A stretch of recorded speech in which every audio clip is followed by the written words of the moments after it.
दोन आत्म्यांची कथा, एक इमोशनल तर दुसरा क्रिएटिव्ह.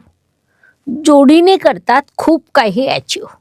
कधी तुम्हाला असा अनुभव आला का की तुम्ही एखाद्याला भेटता, काही न बोलता तो तुम्हाला खूप चांगल्या प्रकारे समजू शकतो.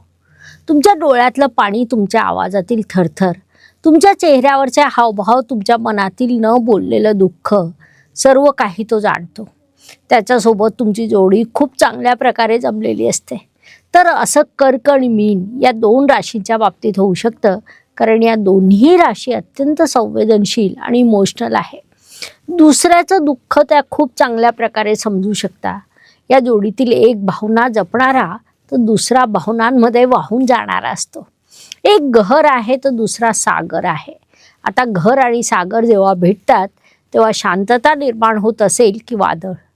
तर आजची कथा आहे अशा दोन आत्म्यांची, जे एकमेकांना शब्दाशिवाय खूप चांगल्या पद्धतीने समजून घेऊ शकता, परंतु कधीकधी स्वतःलाच हरवून बसतात.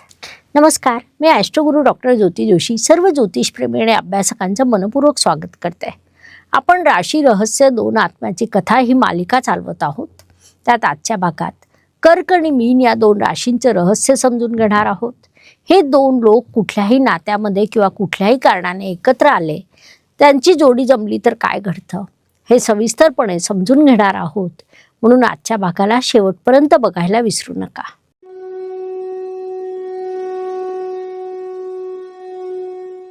आयुष्यामध्ये वेळोवेळी अनेक लोक आपल्याला भेटत असतात.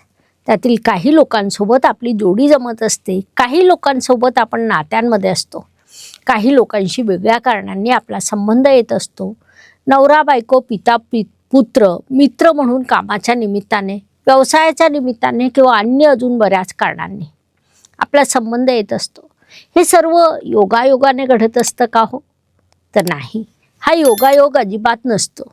तर हे असतं त्या दोन राशींचं गूढ नातं, कर्माचं अदृश्य बंधन. दोन वेगवेगळ्या स्वभावाच्या, दोन वेगळ्या ऊर्जाच्या, परंतु एका अदृश्य धागाने जोडलेल्या आत्म्यांची ही कथा. तर तो बालपणापासून अत्यंत शांत आणि प्रचंड समजूतदार स्वभावाचा, थोडासा रिझर्व देखील. तो आपल्या आईजवळ जास्त राहायचा, घरात जास्त रमायचा. बाहेरील वातावरणापेक्षा त्याला घरात चांगलं वाटायचं. कोणी रडत असेल तर त्याच्या शेजारी जाऊन बसायचा, कारण त्याचं दुःख त्याला सहन व्हायचं नाही. मात्र आपला दुःख तो कधीही कुणालाही सांगायचा नाही. सर्व काही आपल्या आतमध्ये साठवून ठेवायचा. ती देखील बालपणापासून अत्यंत वेगळी होती.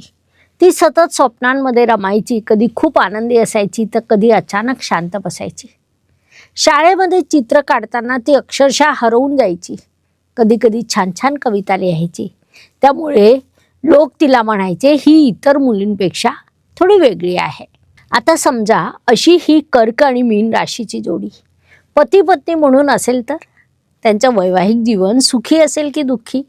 तर पती पत्नी म्हणून जेव्हा हे दोघं एकमेकांची प्रचंड काळजी घेतात, एकमेकांना चांगल्या प्रकारे समजून घेऊ शकतात, एकमेकांच्या भावनांना न बोलता ओळखतात, किंबहुना त्यांचं घर हे इमोशनने सदैव भरलेलं असतं. तो म्हणतो, मला सर्व काही सांग. ती म्हणते, मी सर्व काही फील करते, त्यामुळे माझ्याकडे बोलायला, एक्सप्रेस करायला शब्द नाही. यावर थोडा तो अपसेट होतो, कारण पत्नी आपल्याला काही सांगेल अशी त्याची अपेक्षा असते. त्यामुळे तो म्हणतो, तू मला सांगायलाच हवं, माझ्याशी बोलायला हवं. तेव्हा देखील ती शांत असते आणि म्हणते, मी जेव्हा बोलते ना तेव्हा मॅजिक जातं. कधी कधी तो तिला म्हणतो, तू थोडी प्रॅक्टिकल का नाही होऊ शकत? त्यावर ती म्हणते, तू थोडा स्वप्नाळू का नाही होऊ शकत? अशी प्रेमळ नोकझोक या प्रकारचा इमोशनल संवाद त्यांच्यामध्ये नेहमीच सुरू असतो. त्यांच्यामध्ये देखील भांडणं होतात, परंतु ते लगेच मिटतात, कारण ते दोघंही हृदयाने जगत असतात. त्यामुळे त्यांनी जर आपल्या सांसारिक आयुष्याला थोडं बॅलेन्स केलं तर त्यांचं नातं खूप हिलिंग होऊ शकतं. तुम्ही देखील या जोडीपैकी एक आहात का? किंवा तुमच्या माहितीत कर्क व मीन राशीची पती पत्नीची जोडी आहे का? जर असेल तर त्यांच्याविषयीचे तुमचे अनुभव कमेंटमध्ये नक्की लिहा. समजा कर्क व मीन राशीची जोडी जर एका ऑफिसमध्ये कामाला असेल, एकत्र काम करत असतील तर काय होईल? इथे दोन वेगवेगळ्या भावना एकमेकांसोबत जोडल्या जातात. एक काळजी करणारा, सगळ्यांना जपणारा असतो, दुसरा शांत पण खूप खोल विचार करणारा असतो. दोघंही एकाच ठिकाणी एकच काम करत असतात, मात्र दोघांची काम करण्याची पद्धत वेगवेगळी असते. कर्क सगळ्यांची काळजी घेत काम करतो, आपल्या टीमला जोडून ठेवतो, टीमची काळजी घेतो. त्याचं म्हणणं असतं सर्व कम्फर्टेबल असले म्हणजे काम खूप छान होतं, म्हणून तो सर्वांना कम्फर्टेबल ठेवण्याचा प्रयत्न करतो. मीन मात्र त्याच्यापेक्षा थोडा वेगळा असतो. तो आपल्या विश्वात हरवलेला असतो, आपल्या कल्पनांमध्ये रमलेला असतो. त्याचं म्हणणं असतं की कुठल्याही कामात जर फील येत असेल ना, तर ते काम आपोआप होतं. असा त्या दोघांचा मूळ स्वभाव. त्याच्यातील फरक देखील येथेच सुरू होतो. एकासाठी इमोशनल कनेक्शन महत्त्वाचं, तर दुसऱ्यासाठी इनर फ्लो महत्त्वाचा. एक ऑर्गनाईज करतो तर दुसरा इमॅजिन करतो. थोडक्यात ते दोघं एकमेकांच्या विरुद्ध वाटत असले तरी कामाच्या ठिकाणी ही जोडी खूप क्रिएटिव्ह ठरू शकते. ते दोघं एकत्र खूप क्रिएटिव्ह काम करू शकतात. एक वातावरण तयार करतो, दुसरा त्या वातावरणात मॅजिक घालू शकतो. म्हणून कामाच्या ठिकाणी ही जोडी अत्यंत उत्तम ठरते. तुम्ही या जोडीपैकी एक आहात का? तुमच्या माहितीतील कर्क व मीन राशीची एकत्र काम करणारी अशी जोडी आहे का? जर असेल तर तुमचे अनुभव कमेंटमध्ये नक्की लिहा. यानंतर समजा कर्क आणि मीन राशीची जोडी घरात असेल तर? त्यातही आई कर्क मुलगा मीन असेल तर काय बरं होईल? कर्क राशीची आई आपल्या मूळ स्वभावानुसार प्रचंड प्रेम देते. आपल्या मुलाला ती सतत प्रोटेक्ट करते.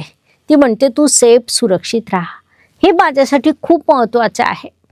मीन राशीचा मुलगा मात्र स्वप्नाळू असतो. तो सदैव स्वप्नांच्या जगात हरवलेला असतो. तो म्हणतो मला माझ्या विश्वामध्ये एक्सप्लोअर करायचं आहे. आई त्याला धरून ठेवते, तो मात्र सतत उडायला बघतो. ही बाब चुकीची वाटत असली तरी खरं पाहिलं तर आई त्याला प्रेम देत असते.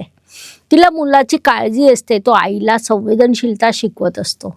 जर या आईने मुलाला योग्य पद्धतीने समजून घेतलं, त्याला काय करायचं आहे आणि त्याच्यासाठी काय योग्य आहे हे समजून घेतलं, तर हा मुलगा क्रिएटिव्ह, स्पिरिच्युअल बनू शकतो. तुमच्या माहितीत अशी आई मुलाची जोडी असेल तर त्याविषयीचे तुमचे अनुभव कमेंटमध्ये नक्की लिहा. समजा कर्क आणि मीन राशीची जोडी मैत्रीत असेल तर? हे दोन्ही एकमेकांचे जवळचे मित्र असतील तर काय बरं असेल? मैत्रीमध्ये ही जोडी खूप डीप असते. कर्क आपल्या मूळ स्वभावानुसार मित्राला नेहमी सपोर्ट करतो. मीन त्याला चांगल्या प्रकारे समजून घेते. दोघंही इमोशनल असतात, दोघंही केअरिंग देखील असतात. मग त्यांच्यामध्ये कधी प्रश्न निर्माण होत नसतील का? तर हो, नक्कीच होतात. कारण कर्क कधी कधी थोडा जास्त अटॅच होतो आणि मीन आपल्या विश्वात रममान, त्यामुळे दूर जातो. एक पकडून ठेवतो, दुसरा फ्लोमध्ये जातो. अशा परिस्थितीत जर त्यांचा एकमेकांवरील विश्वास थोडा जरी डगमगला तरी त्यांच्या मैत्रीत दरी निर्माण होऊ शकते. त्यांचा एकमेकांवरील विश्वास जर मजबूत असला तर मैत्रीतील ही जोडी अगदी नजर लागावी इतकी सुंदर असते. एकदा ते दोघंही गोंधळतात, तेव्हा त्यांना एक गुरु भेटतात. ते गुरु त्यांना सांगतात प्रेम आणि करुणा हे दोन्ही सारखेच दिसतात, परंतु प्रेम पकडतं आणि करुणा मुक्त करतं. पाणी वाहत राहिलं तर जीवन देतं आणि अडकलं तर दुःखास कारणीभूत ठरतं. तुमच्याही आयुष्यात अशी व्यक्ती आहे का की जिच्यासोबत तुम्ही खूप कनेक्ट होतात, मात्र कधी कधी हरवून देखील जातात? कदाचित ती समस्या नाही तर ते तुमच्यातील कार्मिक कनेक्शन असू शकतं. महत्त्वाची बाब म्हणजे ते केवळ या जन्माचं नाही तर जन्मोजन्मीचं आहे. म्हणून त्या नात्याची अधिक काळजी घ्या. राशी केवळ भविष्य सांगत नाही तर ती तुमच्या आत्म्याचं रहस्य उलगडते. तुमच्या नात्यात अशी समस्या येतात का? तुम्ही कर्क आहात की मीन? तुमचं उत्तर कमेंटमध्ये नक्की लिहा. अशा प्रकारे कर्क आणि मीन राशीचे संबंध स्पष्ट करण्यासाठी ही माहिती पुरेशी आहे.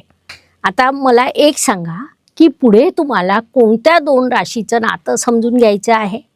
कमेंटमध्ये नक्की लिहा. मी त्या राशीच्या जोडीचं मागील जन्म, या जन्माचं विश्लेषण घेऊन येईल. पुन्हा नक्की भेटूया अशाच गूढ आणि सत्य कथेसोबत. धन्यवाद. शुभम भवतु. नमस्कार. शास्त्राचा अभ्यास करण्यासाठी माझी मराठीतून 11, हिंदीतून 2 अशी पुस्तकं प्रकाशित झाली आहे. विशेष बाब म्हणजे मी स्वतः संशोधित केलेली ज्योती जोशी पद्धती अर्थात जे पद्धती या विषयावर स्वतंत्र ग्रंथ उपलब्ध आहे, त्याचा देखील लाभ घ्यावा. यूट्यूबची कार्यप्रणाली ही मुख्यतः लाईक, शेअर आणि सबस्क्राईबवर चालते. Please like, share and subscribe the channel. धन्यवाद. शुभम भवतु. जय ज्योतिष.